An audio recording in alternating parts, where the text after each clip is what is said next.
மேஷ ராசிக்கு வந்து விரய சனி நான் சொல்லியிருந்த போல இப்ப சொன்னேன், ஒரு அம்மாவுக்கு சொன்னேம்மா, லலிதா அம்மாவுக்கு சொன்னேன் அப்படின்னு சொன்ன மாதிரி விரயஸ்தானத்தில் சனி பகவான் அமர்ந்திருப்பதனால் அந்த மேஷ ராசி மேஷ லக்னக்காரர்கள்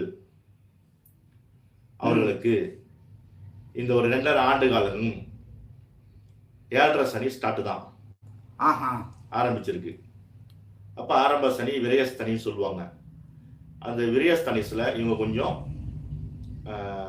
பெரிய பெரிய வேலைகள்ல ஏதாவது எடுத்து செய்யும் பொழுது முன்னெச்சரிக்கையாக கொஞ்சம் நமக்கு பொருந்தின நட்சத்திரமா நம்ம உகந்த நாட்களா பார்த்து செய்யணும். ஏதாவது இடவிடமா செய்யக்கூடாது. அதே மாதிரி இவங்க நாள்தோறும் காகத்திற்கு உணவு வழங்கணும். காகத்திற்கு பிஸ்கெட்டோ இல்ல உணவோ இல்ல மிக்சரோ ஏதோ ஒன்று போட்டாங்கன்னா மேஷராசினியர்கள் இதை செஞ்சாங்கன்னா இந்த 7.5 இருந்து அவங்க தப்பிக்கலாம். அது ரெகுலரா அவங்க ஃபாலோ பண்ணணும். அப்படி பண்ண ரொம்ப நல்லது. அந்த மாதிரி அஸ்வினி பரணி கிருத்திகை 1ஆம் பாதம் இப்படி வரக்கூடிய நட்சத்திரங்கள் அந்த மேஷ ராசியில இருக்கு. அந்த ராசி நேயர்களுக்கெல்லாம் கூட நான் ஏற்கனவே சொன்ன மாதிரி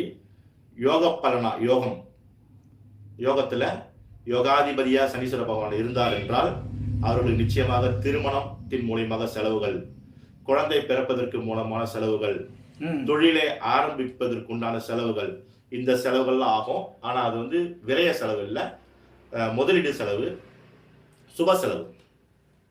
இதே நான் சொன்ன மாதிரி அவயோகமா இருக்கக்கூடிய சனீஸ்வர பகவான் அந்த யோகத்தில் பிறந்தவர்களுக்கு இப்ப நிச்சயமாக அவர்களுக்கு தேவையில்லாத விரய செலவுகள் ஆகக்கூடிய வாய்ப்புகள்லாம் இருக்கு. அதனால முதல்ல அவங்களுடைய ஜாதகத்துல அவங்களுக்கு சனீஸ்வர பகவான் எப்படி இருக்கிறார் பார்த்து. இது வந்து பொது. சனி பகவான் வந்து பயிற்சின்றது பொதுவான பலன். அப்ப ஒரு ஜாதகருக்கு அந்த சனி பகவான் எப்படி இருக்கிறார் என்றது அவங்க முதல்ல அனலைஸ் பண்ணிக்கணும்.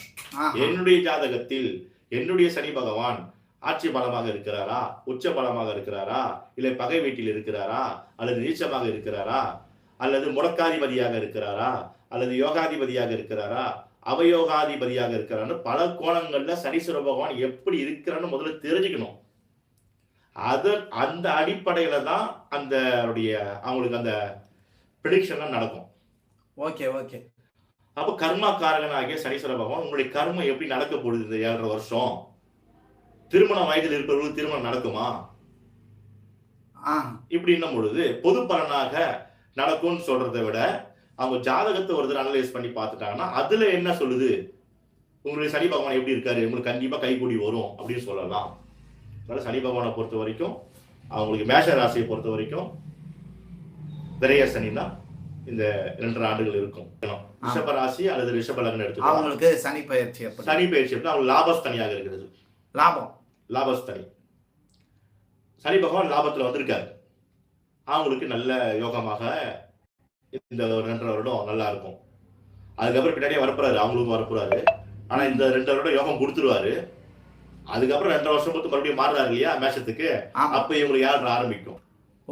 அதனால இந்த 2 வருஷத்துக்குள்ள லாபஸ்தானியில் இருக்கும் பொழுது ரிஷபராசி நேயர்கள் திருமணம் பண்றதெல்லாம் பண்ணிக்கலாம், தொழில் ஆரம்பிக்கிறத ஆரம்பிச்சுக்கலாம், சுகபோக விஷயங்கள்லாம் செஞ்சுக்கலாம், லாபஸ்தானமான விஷயங்களை செஞ்சுக்கலாம். இப்ப செஞ்சுக்கலாம். ஏன்னா 2 வருஷத்துக்கு அப்புறம் சனி பகவான் வரப்போறாரு. 7.5 சனி ஆரம்பிக்கும் போது இவங்களுக்கு.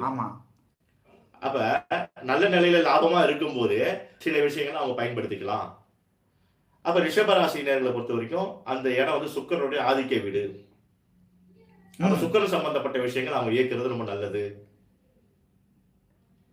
ஒரு வெள்ளிக்கிழமை பயன்படுத்துறதோ, மாலுக்கு போறது, நிறைய அவங்க வந்து பத்திரிகை எந்த திருமணம் வந்தாலும் திருமணங்கள் போயிட்டு வர்றது, எந்த சுப நிகழ்ச்சிகள் யார் பத்திரிகை வச்சாலும் மனக்கட்டு போயிட்டு வர்றது ரொம்ப நல்லது அவங்கள பொறுத்த வரைக்கும்.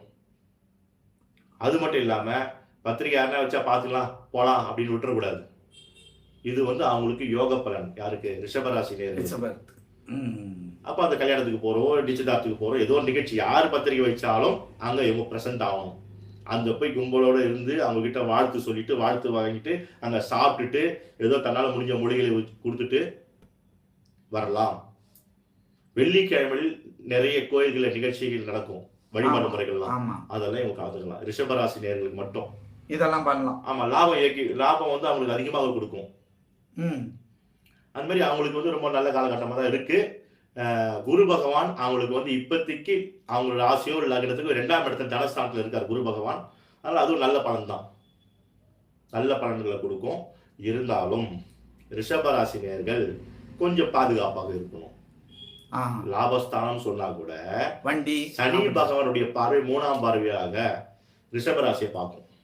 சரி, லாபஸ்தானம் தான் இருக்காரு. ஆனா சனி பகவான் மீனத்துல இருந்து மீனம் 1, மேஷம் 2, ரிஷபம் 3, அவருடைய பார்வை 3, 7, 10. Okay okay. அப்ப 3ஆம் பார்வையை பாக்குறாருல்ல. ஆமா, நான் லாபத்துல இருக்க லாபஸ்தானத்துல இருக்கிறது கொஞ்சம் அசால்ட்டா இருக்கக்கூடாது. கொஞ்சம் அவங்க வந்து அந்த சனீஸ்வர பகவான் விஷயத்துல மட்டும் கொஞ்சம் கேர்ஃபுல்லா இருக்கணும். அதுக்கு என்ன பண்ணணும் அப்படின்னா, இந்த ஏழை எளிய அநாத ஆசிரமங்கள் இந்த மாதிரி இடத்துலாம் கொஞ்சம் அப்பப்போ அவங்களால முடிஞ்சா சனிக்கிழமையில போயிட்டு உதவிகள் செஞ்சா இவங்களுக்கு நல்ல பலனை கிடைக்கும். சனியினுடைய பார்வை, அந்த பார்வை இவங்களுக்கு அனுகூலமான பார்வையாக மாறதுக்கு வாய்ப்புகள் உண்டு. இது ரிஷபராசி நேயர்கள். மிதுனத்துக்கு வந்து கர்மம், கர்மஸ்தானம். இவரு மிதுனத்துல இருந்து 10ஆம் இடத்துல சனி பகவான் இருக்காரு. அப்ப கர்மஸ்தானம் தொழில் சாணம் சொல்லுவாங்க, கர்மஸ்தானம் தொழில் சாணம் சொல்லுவாங்க. அப்ப தொழில் வளர்ச்சி அடையணும்னு நினைக்கிற மிதுன ராசி அன்பர்கள், மிதுன லக்ன அன்பர்கள் அனைவரும் தாராளமாக முதலீடுகளை செய்து தொழிலை செஞ்சு டெவலப் பண்ணிக்கலாம். நல்ல ஒரு காலகட்டமாக அவங்களுக்கு இருக்குது இப்போ. அதை அவங்க பயன்படுத்திக்கலாம். மிதுன ராசி மிதுன லக்ன நேயர்கள். அடுத்து கடகம். கடகத்துக்கு பாக்கிய சனின்னு சொல்லுவாங்க. அந்த கடகத்துல இருந்து 9ஆம் இடத்துல சனி பகவான் இருக்காரு. பாக்கியம்னா எப்படின்னா, ஒரு கடகராசி நேயரோ கடக லக்னத்துக்காரரோ இருக்காருன்னு வச்சுக்கோங்களேன், அவங்களுக்கு இப்போ ஏதோ பூர்வீக சொத்துக்கள் விற்கணும்னா விற்கலாம், விற்று கைக்கு வரும். அடுத்து வந்து அவங்க மாமியார் வீட்டு மூலியமாகவோ இல்லை ஒரு பெண் தன்னுடைய மாமனார் வீட்டு மூலியமாகவோ பெறக்கூடிய கொடுப்பனைகள் தாராளமாக அவங்களுக்கு கிடைக்கக்கூடிய வாய்ப்புகள்லாம் உண்டு. அதே கடகராசி கடக லக்ன நேயர்களுக்கெல்லாம் இந்த காலகட்டத்தில் திருமணங்கள் ஆகிறதுலாம் வாய்ப்புகள் உண்டு. திருமணங்கள் கைகூடும், உடனே கைகூடும். இவனால தடை தடங்கள் இருந்ததுல இப்போ மாறும், கைகூடும். 2வது குழந்தை பிறக்கிறது, இதெல்லாம் கொடுப்பனை தான். குழந்தை பிறக்கிறது, திருமணம் ஆகிறது, ஒரு தொழில் வளர்ச்சி அடைகிறது, ஒரு இடத்துல இருந்து அவங்க ஒரு பணம் வர்றதோ இல்ல ஒரு பாராட்டு புகழ், இதெல்லாம் வந்து கொடுப்பனை இருந்தா தான் கிடைக்கணுவாங்க இல்லையா. அந்த கொடுப்பனை என்ற ஒரு இடத்துல சனி பகவான் இப்ப இயங்கிட்டு இருக்காரு இந்த கடகராசினியரை பொறுத்த வரைக்கும். அப்போ கடகராசினியர்கள் நல்லா இருக்கும், அருமையான ஒரு காலகட்டம். மேஷம் ரிஷபம் மிதுனம் சொல்லிட்டீங்க. அடுத்தது கடகம். கடகத்துக்கு நல்லா இருக்கும். சரிங்களா? அடுத்த யார நேரம் இருக்காங்களா இல்ல அடுத்த டக்குன்னு போயிடலாமா? அடுத்த ராசிக்கு சொல்லுங்க ஐயா. அடுத்த சிம்ம ராசி அஷ்டம சனி. கடகத்துக்கும் நல்லா இருக்கு. அப்போ நல்லா இருக்கு. சிம்ம ராசி கொஞ்சம் கஷ்டம், அஷ்டம சனி இப்ப வர்றது. ஆமா, இப்ப மீன ராசிக்கு சனி பகவான் இருக்காரு இல்லையா. சிம்ம ராசி நேயர்கள் லக்னக்காரர்கள் வந்து அஷ்டம சனி சொல்லுவாங்க. அவங்க ராசியிலிருந்து 8ஆம் இடத்துல இருக்கார் சனி பகவான். அப்ப இவங்க என்ன பண்ணணும்னா கொஞ்சம் பாதுகாப்பா அந்த 8ஆம் இடத்துல எப்படி அவங்கள வந்து சனி பகவானுடைய பிரீத்திகளை நம்ம என்ன சொன்னோமோ ஏற்கனவே, ஏழை எளியவர்களுக்கு தானங்கள் பண்றதோ, ஒரு அநாத ஆசிரமங்களுக்கு போய் தானங்கள் செய்யறதோ, இதெல்லாம் தாராளமாக செய்ய வேண்டும்.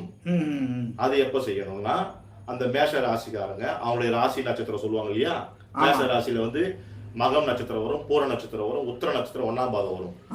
அந்த நட்சத்திரத்துல பிறந்தவங்க அந்த நட்சத்திர நாட்கள்ல போயிட்டு சனீஸ்வர பகவானுடைய காரகத்துவம் வாய்ந்தவர்கள், அதனுடைய முழுமையான காரக பலனை பெற்றவர்கள் யார் என்றால்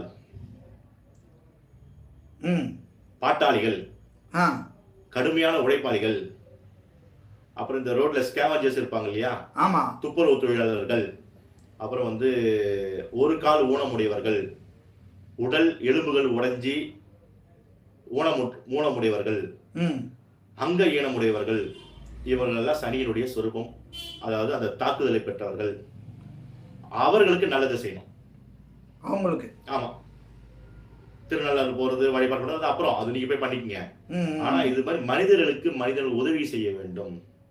தன்னால் முடிந்த உதவிகளை செய்தால் அவருக்கு வந்து நல்ல பலன், நல்ல யோக பலன்கள் கிடைக்கும். எங்களுடைய பதிவு உங்களுக்கு பிடித்திருந்தால் லைக் பண்ணுங்க, ஷேர் பண்ணுங்க. மீண்டும் தொடர்ந்து இது போல பல பதிவுகளை பார்ப்பதற்கு எங்கள் சேனலை சப்ஸ்கிரைப் செய்து பெல் ஐக்கானை கிளிக் செய்து கொள்ளவும். நன்றி, வணக்கம்.